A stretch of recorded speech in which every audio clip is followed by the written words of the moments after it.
Hej skole på Amagerbro. I dag kommer I til at være med til at høre nogle af vores lydoptagelser og vores podcasts. Så lad os bare høre det nu. Okay, så må vi interviewe dig? Ja. Okay. Først og fremmest må vi spørge om, hvad dit navn er. Ja, mit navn er Hanna Olsen Mejdov. Okay. Hvis du har hørt om det, så er vi i gang med et projekt, hvor at vi havde tænkt os at lave kantine udenfor. Hvad synes du om området, som vi har tænkt at vælge? Altså, der er ret kedeligt. Så ja, jeg tror, det kunne blive rigtig godt. Synes du, der mangler noget her? Og hvad synes du, der mangler, hvis der er noget, der mangler?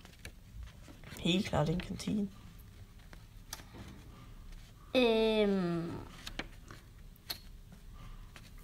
Kunne du godt finde på at spise sig med dine venner? Ja, det vil jeg rigtig gerne. Og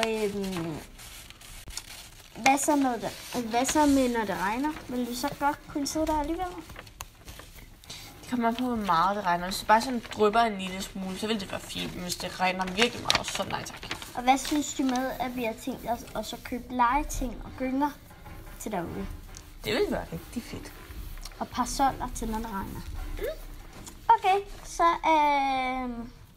tak fordi at vi måtte interviewe dig og stille dig nogle spørgsmål.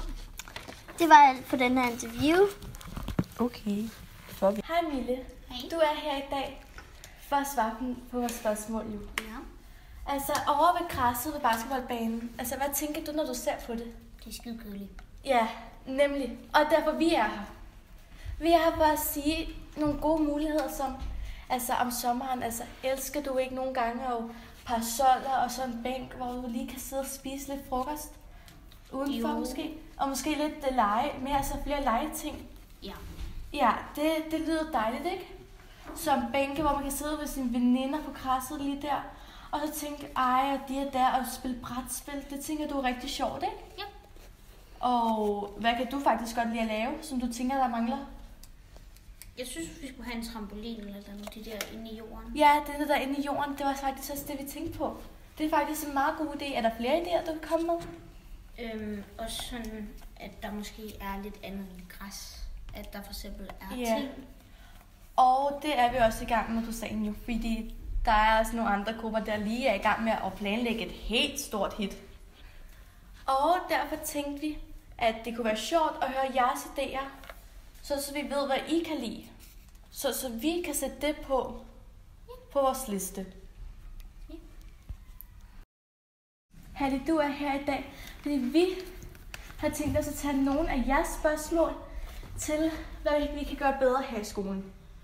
Så hvad synes du ved basketballbanen, når det er, du kigger på græsset lige der? Hvad tænker du? Er det sådan sjovt? Mangler det noget? Ja.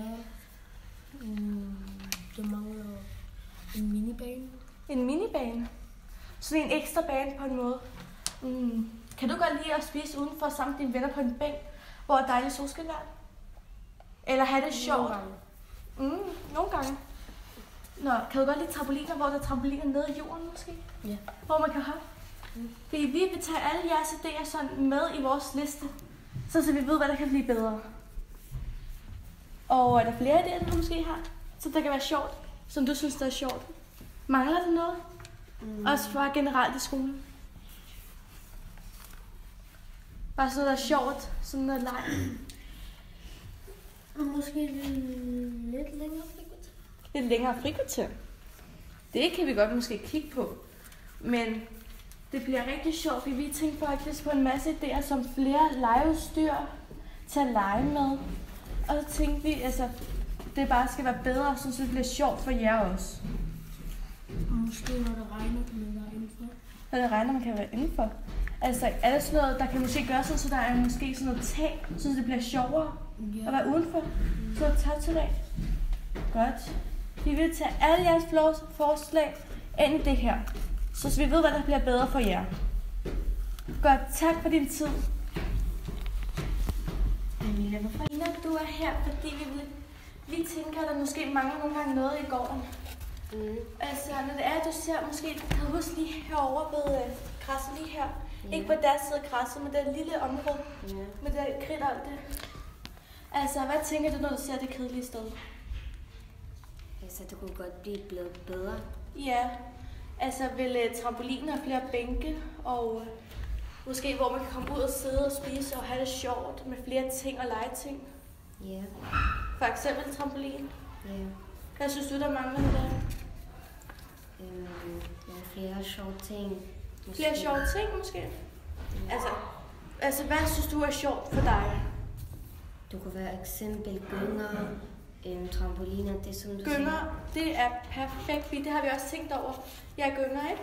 Ja. Det er også meget godt. Altså, kan du godt lide at spise ude i solskinsværelset på bænke og sådan noget? Ja. Og hygge med dine veninder? Og spille brætspil? Ja. Perfekt. Altså, er der mere, du synes måske kan være sjovere? Have det sjovt og alt det? Nej, ikke så meget. Sådan. Der må godt være mere, men ja, og større. Tak for din tid. Tak skal du have. Jan, i dag er her, fordi vi ville spørge dig om der, hvor der var sneboldsområdet. Hvad synes du nu der? Hvad ligner det? En græsplæne. Er det kedeligt, eller er det sjovt at være der? Kedeligt. Ja. Vi tænkte på for eksempel at putte nogle bænke og nogle parasoller og nogle for eksempel at sidde på, når man spiser. Kunne det være fedt? Jo. Har du nogle idéer, hvor vi kunne lave sådan noget sjovt der bagved?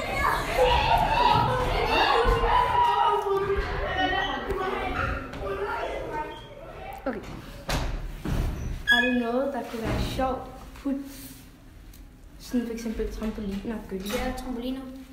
Okay. Har du noget mere? Sådan. Gynger. Okay, det har vi også set på. Det er rigtig godt. Men hvad føler du kommer til at være helt vildt fedt? Hvad vil du putte ind? Bare. Måske en lille fodboldbane.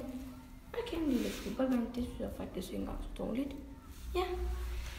Tak for i dag. Undskyld, hvis vi forsøger, når vi spørger dig nogle spørgsmål. Ja. Hvad er dit navn? Asia. Hvad Hej, Asia. Altså, hvad synes du om den her idé med, at man sådan går ud med maden og sætter sig ude ved bænkene og leger vildt? Altså, hvad vil du så sige til det? Altså have mad ud, Ja, samtidig med at få lov til at lege? Altså, hvor man har legeplads, og så lige ved siden af bænke, hvor man kan sidde og spise. Er det så i skoletiden, I tænker? Ja, i skoletiden til frugt og alt det. Okay, jeg synes... Så man på en måde har frikvarter og mad på samme tid, så man kan huske ud og ind og ud og ind. Okay. Jeg synes i hvert fald, at det er en god idé. Det lyder som udgangspunkt en god idé. Ja. Det er jo ikke noget, vi har prøvet før.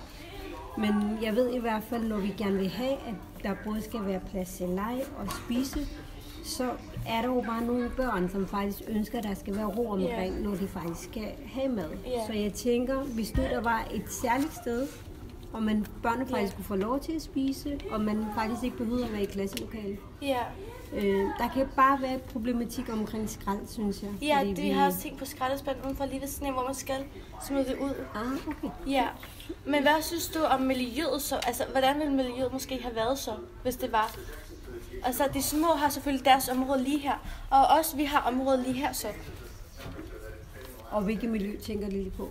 Vi tænker mere, hvis folk ikke smider affald ud, og vi planter nogle blomster, frugtetræer og alt muligt, og bruger frugt for det i stedet for. Altså, jeg synes i hvert fald, det vil være godt i hvert fald. Jeg synes det er i hvert fald noget, vi kan prøve at se på, hvad der så kommer ud af det. Prøv at se på, hvad der så kommer ud af det. Ja, det synes jeg. Okay, tak for din tid. Selv tak, og tak for jeres tid. Undskyld, hvis vi forstyrrer. Vi vil gerne spørge dig om nogle spørgsmål. Ja. Så nu hvor vi tænker på lige bag ved gymnastiksalen ude ved græsset. Ja. Synes du ikke også, det er lidt sådan helt alt kedeligt? Der er jo ikke noget. Jo, der kunne sagtens være en masse sjove ting derude. Ja, som for eksempel nogle bænke og nogle parasoller, hvor man kan spise. God idé. Og nogle trampoliner og gynger der. Alle sammen lyder som gode idéer. Ja. Men hvad synes du så over hos 4. klasse 9 over basketballkurven? Måske også nogle bænke til dem, og altså noget legeudstyr og alt sådan noget. Jeg synes, det er en god idé med bænke i hvert fald. Og vi har også tænkt på sådan nogle, du kan jo godt de der klatrevæg, hvor der man sidder på. Ja. Altså på muren der, det tænkte vi også kunne ske. Ja. Så det kunne blive sjovere. Det lyder også som en god idé Ja. med klatrevæg. Hvis du kunne lave noget om på det, vi havde tænkt på, hvad ville det være? Jeg synes helt klart, at det, der er brug for, det er et sted, hvor man kan være, når det regner. Så det vil sige, Så der er personer. det med pavilloner.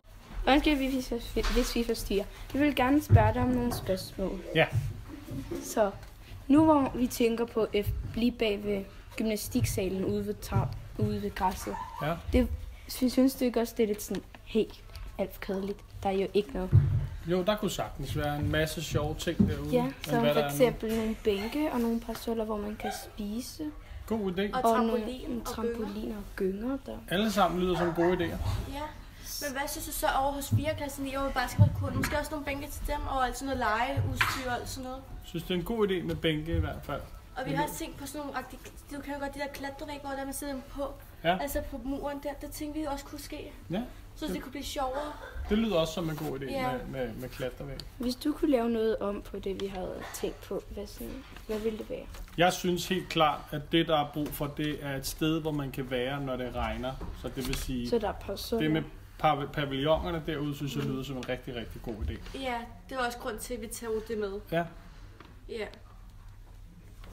Hvad kunne det gøres bedre, synes du? Hvad der kunne gøres bedre? Ja. Jeg synes, fodboldbanerne trænger helt klart til at blive forbedret.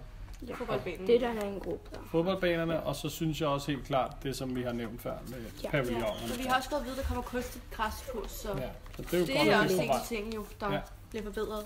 Ja. Nå, jeg tror ikke, der er mere, så tak for din tid, Jeppe. Det var så lidt. Vi ses. Tak fordi I hørte med os. Vi ses!